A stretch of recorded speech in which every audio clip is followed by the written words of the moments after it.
حدیث مبارک صلی اللہ علیہ وآلہ وسلم۔ رسول اللہ صلی اللہ علیہ وآلہ وسلم لوگوں کو کسی کام کا حکم دیتے تو وہ ایسا ہی کام ہوتا جس کے کرنے کی لوگوں میں طاقت ہوتی۔ اس پر صحابہ رضی اللہ عنہ نے عرض کیا کہ یا رسول اللہ، ہم لوگ تو آپ سا جیسے نہیں ہیں، آپ تو معصوم ہیں اور آپ کی اللہ پاک نے اگلی پچھلی سب لغزشیں معاف فرما دی ہیں، اس لیے ہمیں اپنے سے کچھ زیادہ عبادت کرنے کا حکم فرمائیے۔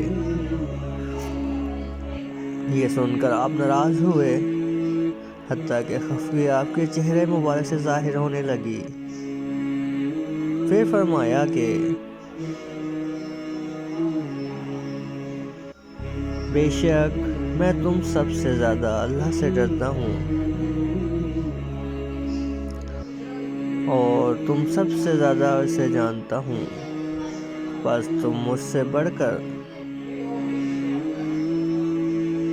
عبادت نہیں کر سکتے۔